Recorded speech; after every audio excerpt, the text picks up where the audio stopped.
LTV news కి స్వాగతం. నేను నాగశ్రీ. బులెటిన్ లో ముందుగా హెడ్లైన్స్. స్వర్ణాంధ్ర విజన్ 2047ను ఆవిష్కరించిన ముఖ్యమంత్రి చంద్రబాబు. గత 5 ఏళ్లు రాష్ట్రంలో విధ్వంసకర పాలన జరిగిందని ఆరోపణ.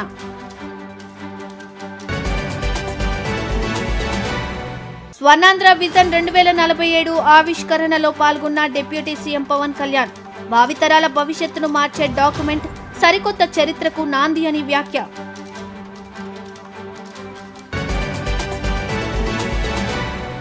విజన్ 2047 డాక్యుమెంట్ రూపకల్పన వెనుక సీఎం చంద్రబాబు అవిశ్రాంత కృషి ఉందన్న ఆర్థిక శాఖ మంత్రి పయ్యావుల కేశవ్.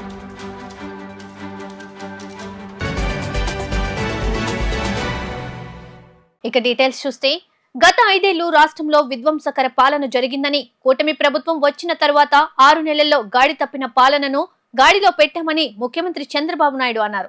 ఎక్కడికక్కడ సమస్యలన్నీ పరిష్కారం చేస్తున్నామని తెలిపారు. గతంలో ఎప్పుడు ఎదుర్కొనని ఇబ్బందులను ఎదుర్కొన్నానని చెప్పారు. అన్ని ఇబ్బందులను ఎదుర్కొని ప్రభుత్వం ఏర్పాటు చేసి 6 నెలల్లో విజన్ 2047 డాక్యుమెంట్ తీసుకువచ్చి తెలుగు జాతికి, భారతదేశానికి అంకితం చేశామని, అదే తమకున్న అంకుటిత దీక్ష అని తెలిపారు. ఇందిరాగాంధీ మున్సిపల్ స్టేడియంలో స్వర్ణాంధ్ర విజన్ 2047 డాక్యుమెంట్ ఆవిష్కరణ కార్యక్రమం జరిగింది. రాష్ట్ర ముఖ్యమంత్రి చంద్రబాబు నాయుడు, ఉప ముఖ్యమంత్రి పవన్ కళ్యాణ్ విజన్ డాక్యుమెంట్ ను ఆవిష్కరించారు. ఈ సందర్భంగా ముఖ్యమంత్రి మాట్లాడుతూ, కూటమి ప్రభుత్వం వచ్చిన 6 నెలల్లో విజన్ 2047 డాక్యుమెంట్ ను తీసుకువచ్చి తెలుగు జాతికి, భారతదేశానికి అంకితం చేశామని, అదే తమకున్న అకుంఠిత దీక్ష అని తెలిపారు. అందరూ గర్వపడేలా ప్రధాని నరేంద్ర మోడీ నాయకత్వంలో భారతదేశం ప్రపంచంలోనే శక్తివంతమైన దేశంగా తయారయ్యే పరిస్థితి వచ్చిందన్నారు. 2047లో మన దేశం 100 ఏళ్ల స్వతంత్ర వేడుకలను జరుపుకోబోతున్నామని చెప్పారు. అప్పటికల్లా భారతదేశం ప్రపంచంలో అగ్రదేశంగా ఉండాలనే ఉద్దేశంతో వికసిత్ భారత్ 2047ను ప్రధాని మోడీ తయారు చేశారన్నారు. కేంద్ర ప్రభుత్వం వికసిత్ భారత్ లక్ష్యాలను నిర్దేశించుకుని ముందుకు పోతున్నారని అన్నారు. ఆంధ్రప్రదేశ్ కూడా విజన్ 2047 లక్ష్యాలతో అభివృద్ధి పదంలోకి వెళ్లాలని స్వర్ణాంధ్ర విజన్ 2047ను రూపొందించుకున్నట్లు తెలిపారు. 6 నెలల సమయంలో ఇప్పటికి మీరు ఒకసారి చూస్తే అన్ని డిపార్ట్మెంట్ని సమీక్షలు చేసుకున్నాం. గాడి తప్పిన పరిపాలన ఘాట్లో పెట్టాం. ఎక్కడికక్కడ సమస్యలన్నీ పరిష్కారం చేసి 1-2 కాదు, అనేక చిక్కుముడులేసే పరిస్థితికి వచ్చారు. రాష్ట్రాన్ని పూర్తిగా విధ్వంసం పాలు చేసే పరిస్థితికి వచ్చారు. ఒక్కోసారి మాకే అర్థంగా, నాకు అనుభవం ఉందిగా, 4వసారి ముఖ్యమంత్రిని, ఎప్పుడు కూడా ఇన్ని ఇబ్బందులు నేను ఎప్పుడు ఎదుర్కోలేదు. అన్ని ఇబ్బందులు సృష్టించారు. అన్ని ఇబ్బందుల్ని ఎదుర్కొని నిన్న మీరు చూస్తే మొన్న కలెక్టర్స్ కాన్ఫరెన్స్ పెట్టుకున్నాం. 6 నెలలైన వెంటనే మళ్ళీ విజన్ 2047 డాక్యుమెంట్ తీసుకొచ్చి ఈరోజు తెలుగు జాతికి, భారతదేశానికి అంకితం చేశామంటే అది మాకుండే అకుంఠిత దీక్ష అని చెప్పి కూడా మరి ఒక్కసారి మీ అందరికీ విజ్ఞప్తి చేస్తున్నా. ఈరోజు మనందరం గర్వపడే విధంగా నరేంద్ర మోడీ గారి నాయకత్వంలో భారతదేశం ప్రపంచంలోనే ఒక శక్తివంతమైన దేశంగా తయారయ్యే పరిస్థితి వచ్చింది. 2047లో మన దేశం 100 ఏళ్ల స్వాతంత్ర భారతోత్సవాలు జరుపుకోబోతున్నాం. అప్పటికల్లా ప్రపంచంలో ఒక అగ్రదేశంగా ఉండాలనే ఉద్దేశంతో వికసిత్ భారత్ 2047 ప్రధానమంత్రి గారు తయారు చేశారు. అయితే కేంద్రంలో ఎన్డీఏ ప్రభుత్వం వికసిత్ భారత్ 2047 పేరుతో లక్ష్యాలు నిర్దేశించుకొని ముందుకు పోతున్నారు. అందులో భాగంగానే మనం ఈరోజు స్వర్ణ ఆంధ్రప్రదేశ్ విజన్ డాక్యుమెంట్ తయారు చేశాం. నరేంద్ర మోడీ గారు కానీ మనందరి ఆలోచన ప్రపంచంలోనే భారతదేశం నెంబర్ 1 దేశంగా ఉండాలని, భారతీయులు ప్రపంచంలోనే నెంబర్ 1గా ఉండాలని మనందరి సంకల్పం. అదే సమయంలో నేను కానీ, పవన్ కళ్యాణ్ గారు కానీ వేదిక పైన కూర్చున్న మా ఆలోచన తెలుగు జాతి ప్రపంచంలోనే నెంబర్ 1గా ఉండాలనేది మా సంకల్పం. అదే సమయంలో ఆంధ్రప్రదేశ్ రాష్ట్రం నెంబర్ 1 రాష్ట్రంగా ఉండాలని దృష్టితో ముందుకు పోతున్నామని చెప్పి కూడా నేను మీకు తెలియజేస్తున్నాను. స్వర్ణాంధ్ర విజన్ 2047 రాష్ట్ర దశ దిశను మారుస్తుందని ఉప ముఖ్యమంత్రి పవన్ కళ్యాణ్ అన్నారు.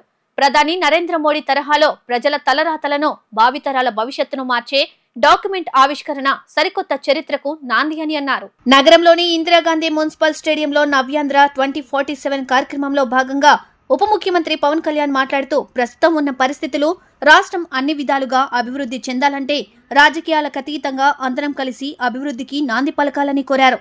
ప్రస్తుత కూటమి ప్రభుత్వానికి 25 ఏళ్లు అటు అధికారాన్ని అప్పగిస్తేనే రాష్ట్రం అన్ని విధాలుగా అభివృద్ధి చెందిందని పేర్కొన్నారు. ప్రపంచ దేశాల్లో మన దేశం ఏ విధంగా అభివృద్ధి దిశగా పరుగులు పెడుతుందో అదే తరహాలో తెలుగు జాతి ప్రపంచంలోనే నెంబర్ 1 గా, ఆంధ్రప్రదేశ్ దేశంలోనే అగ్రగామిగా నిలవాలనే సంకల్పంతో ముందుకు వెళ్తున్నామని తెలిపారు. అందరికీ ఆరోగ్యం, సంపద, సంతోషం ఇవ్వాలంటే స్వర్ణాంధ్ర విజన్ 2047 లక్ష్యమని ముఖ్యమంత్రి స్పష్టం చేశారు. పేదరికం లేని సమాజం అనేది మంత్రంగా తయారు కావాలన్నారు. ఆర్థిక అసమానతలు తగ్గించాలని తెలిపారు. తీసుకురావటం 2047లో ఎలా ఉండాలి, ఎందుకు మనం ఈ విజన్ డాక్యుమెంట్ నమ్మాలి అంటే దానికి నిలువెత్తు నిదర్శనమే 1990లో ఆయన కన్న కళ 2020 విజన్. అంటే ఆ రోజు అందరూ దాన్ని అర్థం చేసుకోలేక అపహాస్యం చేశారు. ఈ రోజున వాళ్ళకే అది భిక్ష పెడుతుంది. ఈ రోజున అంటే వాళ్ళకే విజన్ అంటే దానిని వెటకారం చేసిన వ్యక్తులు నా దగ్గర చాలా మంది తెలుసు. వాళ్ళే ఈ రోజున అక్కడ స్థలాలు కొనుక్కున్నారో లేదంటే బిల్డింగ్స్ కట్టుకున్నారో వాళ్ళకి అది ఉపాధి అయిపోయింది ఈ రోజు. అలాంటిది ఈ రోజున ఒక వ్యక్తి కలకన అలాంటి అపారమైన అనుభవజ్ఞులు, అపారమైన అడ్మినిస్ట్రేటివ్ ఎబిలిటీ, ఆయన కలలు గంటను ఆయన 10 సూత్రాలతో ఆయన చెప్పింది నిజంగా అది ఆయన నోట్లతో చెప్తే అది వింటే బాగుంటుందని చెప్పి అది మీకు నేను కూడా మీలాగే వినడానికి నేను ఉన్నాను. Though I'm a part of this. దీంట్లో భాగస్వామ్యం అయినా నేను ఆయన నోటుగా వింటే నాకు మీలాగే ఆనందం కలుగుతుంది. ప్రధానమంత్రి గారు ఆలోచిస్తుంది వికసిత్ భారత్, వికసించే భారతం. కేవలం వికసించడం కాదు, నీ ఎప్పటికీ వికసించే భారతం అవ్వాలి. దాంట్లో అంతర్భాగమే స్వర్ణాంధ్ర 2047 విజన్. దీంట్లో ఇన్ని లక్షల ఉద్యోగాలు ఉండాలి 5 సంవత్సరాల్లో. 2047కి అత్యంత ఆధునికమైన సాంకేతికతతో కూడిన వ్యవసాయం ఉండాలి, నదుల అనుసంధానం జరగాలి, బిడ్డలకి భవిష్యత్తు బాగుండాలి, స్కిల్ డెవలప్మెంట్కి సంబంధించి స్కిల్ పాస్పోర్ట్ ఉండాలి. ఇలా 1 కాదు 2 కాదు అనేక అంశాల మీద ఆయన చేసిన కసరత్తు, అధికారులతో కూర్చొని ఆయన చేసిన కసరత్తు మాతో చర్చించింది. నాలాంటి వాడు చిన్నపాటి అనుభవం, నాలాంటి వాడి సలహాలు కూడా ఆయన తీసుకొని దాన్ని పెట్టడం మనస్ఫూర్తిగా ఆయన పెద్ద మనసుకి అది ఆయనకి మనస్ఫూర్తిగా కృతజ్ఞత నేను తెలియజేస్తున్నాను. ఆయన దేశపు సంపద, నదులు, ఖనిజాలు, మనకి వనరులతో, నీటి వనరులతో పాటు మానవ వనరులు. ఈ 2047 ఈ విజన్ డాక్యుమెంట్ ఏంటంటే మనకున్న ఖనిజాలు కానీ, నీటి వనరులు కానీ, సహజ వనరులు కానీ, వీటిని మానవ వనరుల్ని ఎలా అనుసంధానం చేసి ఎలా అభివృద్ధి పదంలోకి తీసుకెళ్ళాలి అనేదే ఈ విజన్ డాక్యుమెంట్. తద్వారా మనకు జరిగేది మన భవిష్యత్తు బలంగా ఉంటుంది. ఆయన కోరిక కూడా అందరూ సంతోషంగా ఉండాలి, అందరూ ఆరోగ్యంగా ఉండాలి, అందరూ ఐశ్వర్యంతో ఉండాలి అనేది.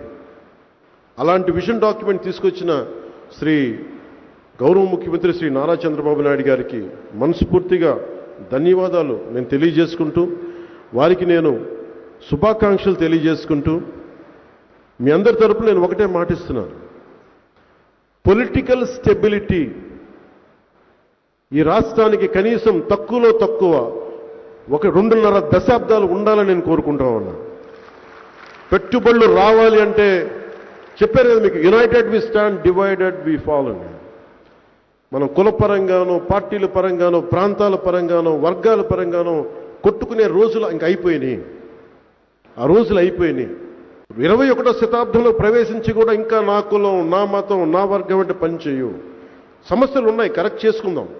అంత మాత్రాన్ని కొట్టేసుకొని రాజ్యాన్ని, రాష్ట్రాన్ని చిన్నాభిన్నం చేసే పరిస్థితులు అయితే లేవు. వేదిక పైన ఉన్నవాళ్ళు కానీ, నేను కానీ, ఎవ్వరూ కూడా, గౌరవ ముఖ్యమంత్రి గారి మేమందరం ఒకటే మాట మీద ఉన్నాం, ఆయన వెన్నంటే ఉన్నాం.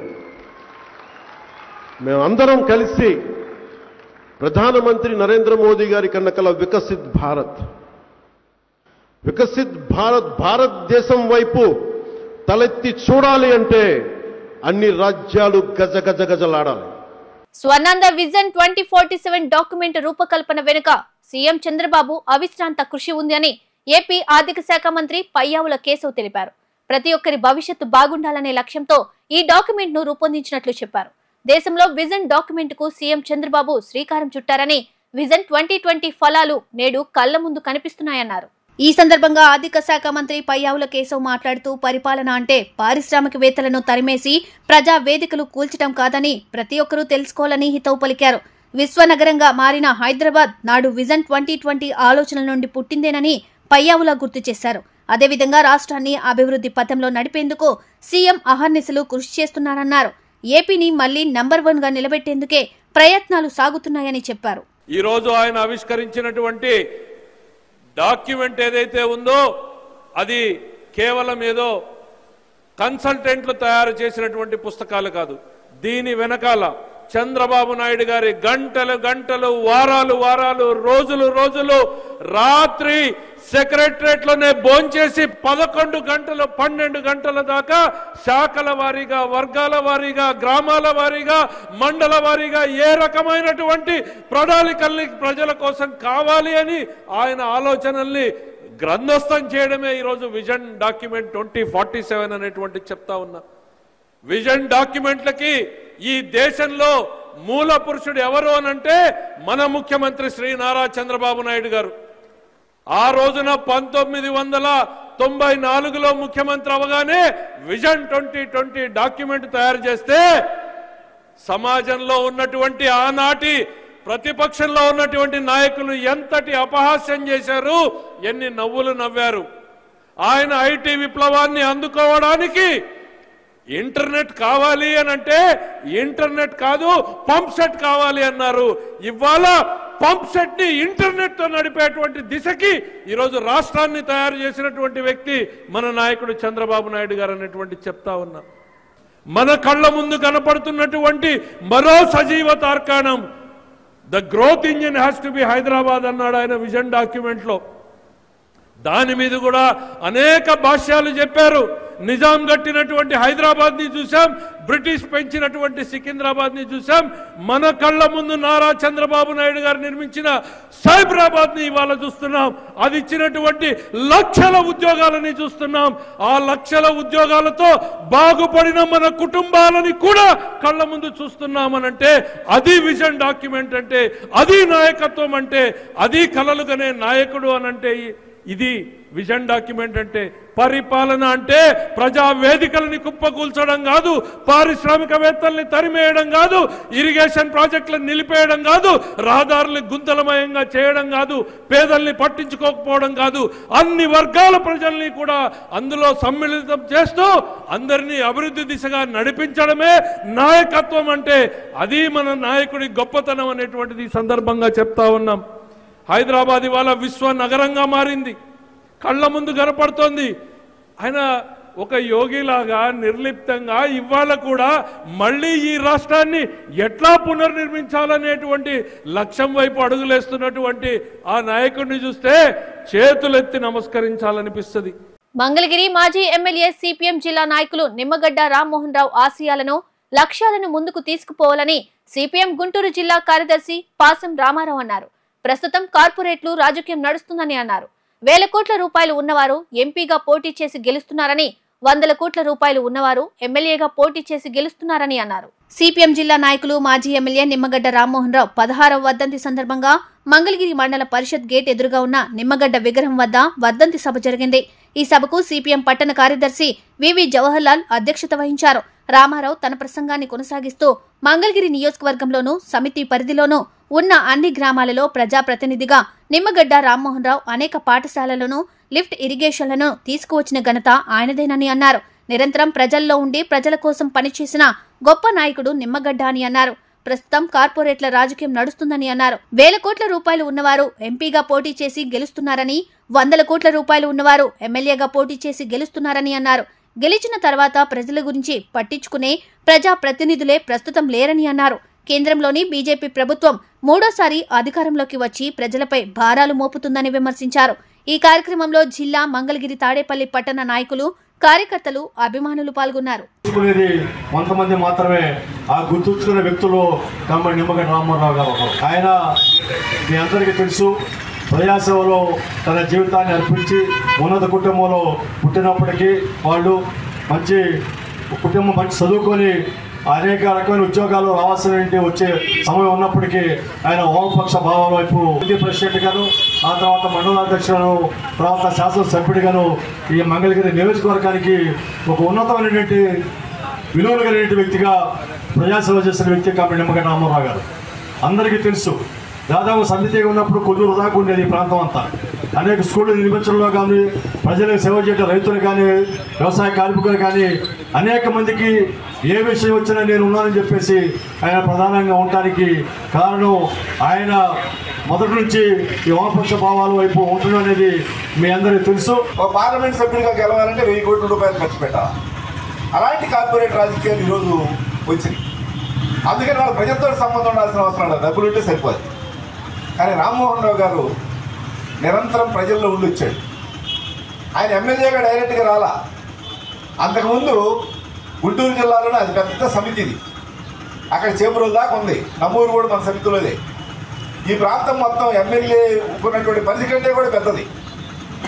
ఆయన సమితికి ప్రెసిడెంట్గా పనిచేశాడు, ఆ తర్వాత మండలాధ్యక్షుడిగా పనిచేశాడు, ఆ తర్వాత ఎమ్మెల్యేగా గెలిచాడు.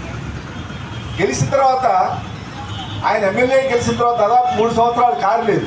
కారు లేకుండా ఆయన రవి పిఏగా ఉండేవాడు. రవి కారు లేకుండా ఆయన స్కూటర్ మీద, లేకపోతే ఇద్దరు కలిసి ఒక స్కూటర్ మీద మొత్తం నియోజకవర్గం అంతా తిరిగేవాడు. గ్రామంలో ఏ సమస్య ఉంటే ఆ సమస్య దగ్గరికి వెళ్ళేవాడు. మనం ఊహించగలమా ఈరోజు ఉన్నటువంటి పరిస్థితి? ఒక చిన్న కౌన్సిలర్, కార్పొరేటర్ అయితే వాళ్ళకి ఎన్ని కార్లు ఉంటాయో, ఎంతమంది హంగామా ఉంటుందో. కార్పొరేటర్ అయితే ఒకళ్ళిద్దరు గన్మ్యాన్స్ కూడా ఉంటున్నారు కొన్ని చోట్ల. కానీ ఏమి లేకుండా నిరంతరం ప్రజల్లో ఉన్నటువంటి వ్యక్తి కామ్రేడ్ నిమ్మగడ్డ రామ్మోహన్ రావు గారు. ఈయన తిరుగుతున్నాడని చెప్పేసి ఆ రోజు వాళ్ళ నాన్నగారు ఇది సరైన పద్ధతి కాదని చెప్పేసి అప్పుడు కారు గురిపెట్టిన తర్వాత ఆయన కారులో దిగాడు. ఒకటి ఆయన ప్రత్యేకత. ఎవరైనా పని మీద వచ్చారనుకోండి, పక్కీరయ్య గారే ఏదైనా ఆత్మకూరులో పని ఉంటే వచ్చాడు అనుకోండి, మనకి ఆ రోజుల్లో 12-13 మంది సర్పంచులు కూడా ఉన్నారు, ఉప సర్పంచులు ఉన్నారు, ఎంపీటీసీ మెంబర్లు ఉన్నారు, చాలామంది మన ప్రజాప్రతినిధులు ఉన్నారు. వాళ్ళు ఏదైనా పని కావాలని చెప్పేసి వస్తే ఫోన్ చేయడు ఆయన. డైరెక్ట్గా వాళ్ళని అంట పెట్టుకొని ఆఫీస్, గుంటూరు అయినా ఆఫీస్కి వచ్చేవాడు, జిల్లా పరిషత్కైనా ఆఫీస్కి వచ్చేవాడు, ఇక్కడైనా ఆఫీస్కి వచ్చేవాడు, మున్సిపల్ ఆఫీస్కైనా ఆయన డైరెక్ట్గా తీసుకొచ్చి ఆ ఉద్యోగులకు నమస్కారం పెట్టి మాకు ఈ పని ఉందని చెప్పేసి చెప్పేవాడు. ఆ ఉద్యోగులు ఎమ్మెల్యే గారు వచ్చి మా దగ్గరకు వచ్చి ఆయన నమస్కారం పెట్టండి, చర్చలు జరిగినాయి. ఏంటి ఈరోజు మీరు ఊహించండి, ఎవరైనా ఉంటారే ఊహించండి. ఉండేటువంటి సమస్య కాదు, అది ఒక కమ్యూనిస్టులకు మాత్రమే సాధ్యం అనేటువంటిది మనం దృష్టిలో పెట్టుకోవాల్సిన అవసరం ఉంది. అందుకని రామ్మోహన్ రావు గారు చనిపోయి 16 ఏళ్ళు అయినా సరే ఈరోజు ఆయన చేసినటువంటి కృషి నియోజకవర్గంలో ఒక 2-3 చెప్తాను నేను. ఒకటి, వ్యవసాయం అంటే ఇప్పుడు తగ్గిపోయింది. రాజధాని వచ్చిన తర్వాత వ్యవసాయ భూములన్నీ రియల్ ఎస్టేట్ వ్యాపారాలుగా మారిపోతున్నాయి. రకరకాలైనటువంటి కమర్షియల్ యాక్టివిటీ వచ్చింది. ఆ రోజు వ్యవసాయం ప్రధానమైనటువంటి ఉండేది మంగళగిరి నియోజకవర్గం.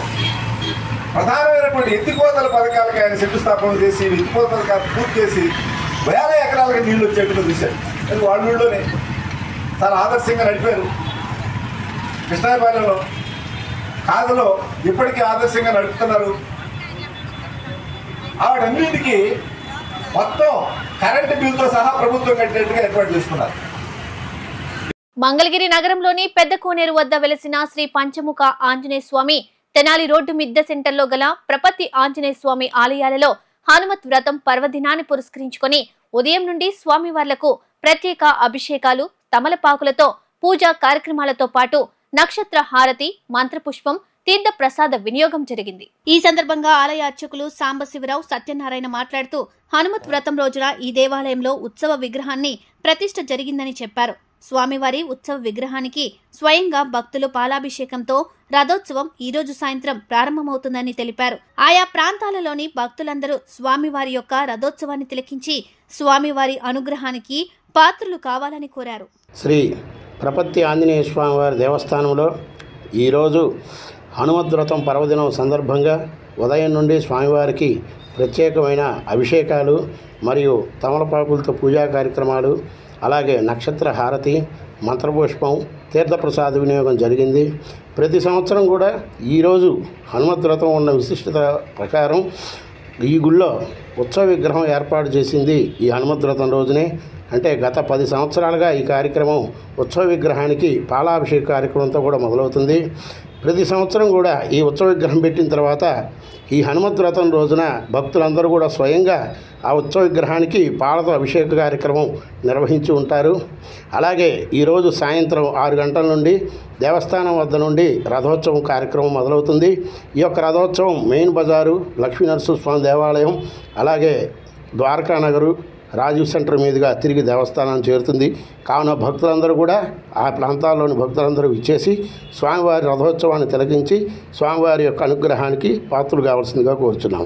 ఈరోజు అనగా 13/12/2024 తేదీ హనుమత్ వ్రతము సందర్భముగా పెద్దకోనేరు వద్ద ఏం చేసి ఉన్న శ్రీ పంచముఖి ఆంజనేయ స్వామి వారి సన్నిధిందు లక్షపత్రి పూజ కార్యక్రమము జరుగుతున్నది. ఈరోజు 50 మంది భక్తులు కూడా ఈ యొక్క కార్యక్రమంలో పాల్గొని తీర్థప్రసాదములు స్వీకరించి స్వామివారి కృపకు పాత్రలు కావాల్సిందిగా కోరుతున్నాము. అదేవిధముగా ఈరోజు గొప్ప విషయం ఏంటంటే హనుమత్ వ్రతము స్వామివారు హనుమత్ దీక్ష పోయినటువంటి రోజు కాబట్టి 50 మంది కూడా ఈ యొక్క ధనుర్మాసం ప్రారంభం కాకుండా ముందుగా ఈరోజు ఈ యొక్క వ్రతం కనుక స్వీకరించి మీ యొక్క కోరికలు నెరవేరటానికి ఆ స్వామివారు ఎల్లవేళ్ళ కృపా కటాక్షాలు కలగాలని కోరుకుంటున్నాము. ఈరోజు హనుమద్వ్రతం సందర్భంగా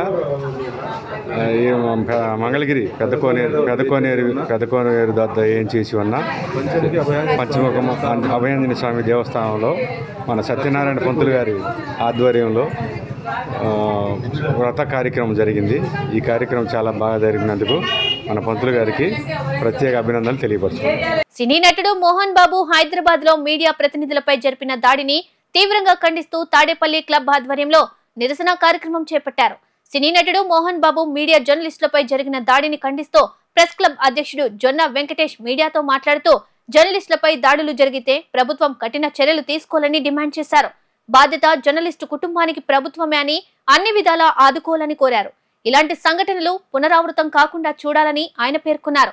అనంతరం తాడేపల్లి మండల తహసీల్దార్కు వినతి పత్రాన్ని అందజేశారు. గత 2 రోజుల క్రితం హైదరాబాద్లో నటుడు మోహన్ బాబు TV9 జర్నలిస్టుపై అట్లాగే TV5 కెమెరా పైనలకి కూడా దాడి చేయడం జరిగింది. దీన్ని తాడేపల్లి ప్రెస్ క్లబ్ తరఫున తీవ్రంగా ఖండిస్తున్నాం. అలాగే రాను రోజుల్లో కూడా ఇలాంటి దాడులు జరగకుండా ప్రభుత్వాలు ప్రత్యేక చట్టాలు తీసుకురావాలని జర్నలిస్టుల తరఫున దీన్ని డిమాండ్ చేస్తున్నాం. అదేవిధంగా ఐక్యతను కూడా అందరూ కూడా ఈ దాడిని ఖండిస్తూ జీవితం చేసినందుకు కూడా ధన్యవాదాలు తెలుపుతున్నాము. ఇలాంటి దాడులు మరలా జరగకుండా చర్యలు తీసుకోవాలని ప్రభుత్వాన్ని కోరుతున్నాం. జర్నలిస్టులపై జరిగిన దాడిని మేము తీవ్రంగా ఖండిస్తున్నాము. జర్నలిస్టులు యొక్క ఐక్యత కోసం ఇప్పటికే రాష్ట్ర వ్యాప్తంగా అన్ని జర్నలిస్ట్ యూనియన్లు కష్టపడి పనిచేస్తున్నాయి. APUWJ లాంటి యూనియన్లు సహా అన్ని యూనియన్లు కష్టపడి పనిచేస్తున్నాయి. సమాజంలో బాధ్యతగా పోలీస్ తర్వాత అంతటి బాధ్యతగా పనిచేసే వ్యక్తి ఎవరైనా ఉన్నారు అంటే అన్యాయాల్ని అక్రమాలని ధైర్యంగా ఎదుర్కొనే వ్యక్తి దేశవ్యాప్తంగా ఉన్నారంటే ఒక జర్నలిస్ట్ మాత్రమే.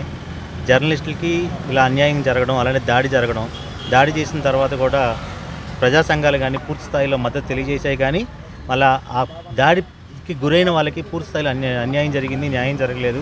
ఈ విషయంపైన అన్ని రాజకీయ పక్షాలు అలానే జర్నలిస్ట్ పక్షాలు ఏకంగా ఖండిస్తున్నాయి. అలానే తాడేపల్లి ప్రెస్ క్లబ్ తరఫున ఈ దాడిని తీవ్రంగా ఖండిస్తున్నాము. అలానే ఈ దాడికి అన్ని రాజకీయ పక్షాలు ముఖ్యంగా జనసేన తరఫున మంగళగిరి నియోజకవర్గంలో చెల్లపల్లి శ్రీనివాసరావు గారు కావచ్చు, అలానే పవన్ కళ్యాణ్ గారి దృష్టికి తీసుకెళ్తామని తీవ్రంగా చెప్పారు. పార్టీ పరంగా కావచ్చు, అలానే జర్నలిస్ట్ యూనియన్ పరంగా కావచ్చు, ఈ దాడిని పూర్తిగా ఖండిస్తున్నాం. దుగ్గిరాల మండలంలో రాష్ట్ర ప్రభుత్వం నిర్వహిస్తున్న రెవెన్యూ సదస్సులు కొనసాగుతున్నాయి. దీనిలో భాగంగా మండలంలోని ఈమని గ్రామ పంచాయతీ కార్యాలయం వద్ద అధికారులు సదస్సు ఏర్పాటు చేశారు. రైతులు తమ భూ సమస్యలపై అర్జీలను అధికారులకు అందించారు. ఈ కార్యక్రమంలో తహసీల్దార్ I Sunitha, surveyor Gopalarao, sub register గుమస్తా కెవి నాగేశ్వరరావు, దేవాదాయ శాఖ EO Srinivasarao, incharge VRO Prabhakar Rao, vice MPP Pasupuleti Sai Chaitanya, MPTC సభ్యురాలు గేరా నిర్మల రైతులు పాల్గొన్నారు. ఈ సందర్భంగా సాయి చైతన్య మాట్లాడారు. ఈరోజు రైతు సదస్సు కార్యక్రమాన్ని మా దుగ్గిరాల మండలం ఏమని గ్రామంలో నిర్వహించడం జరుగుతుంది. మండల ఆఫీస్ నుంచి ఎంఆర్ఓ గారు స్టాఫ్ మొత్తం అందరూ ఇక్కడికి ఇచ్చేసి రైతుల సమస్యలు తెలుసుకుంటున్నారు.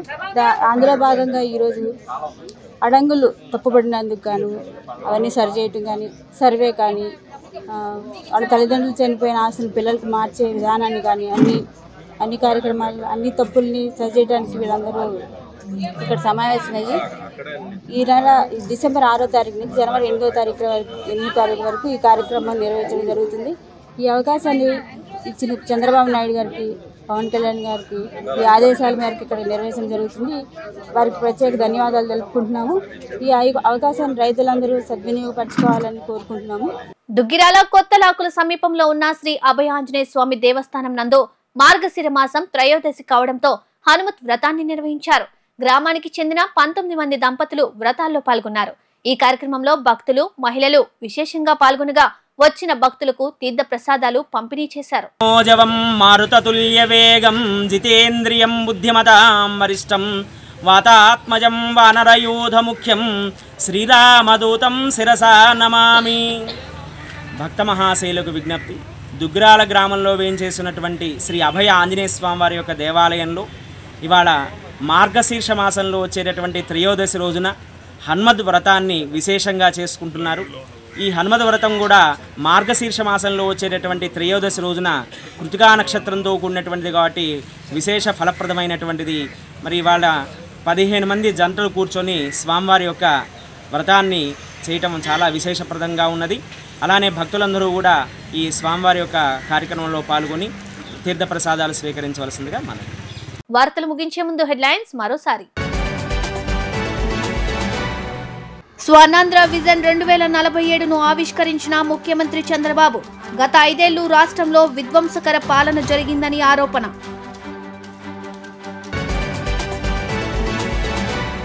స్వర్ణాంధ్ర విజన్ 2047 ఆవిష్కరణలో పాల్గొన్న deputy CM Pawan Kalyan.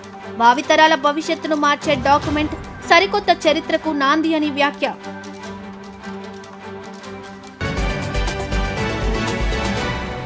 Vision 2047 document రూపకల్పన వెనుక సీఎం చంద్రబాబు అవిశ్రాంత కృషి ఉందన్న ఆర్థిక శాఖ మంత్రి పయ్యావుల కేశవ్.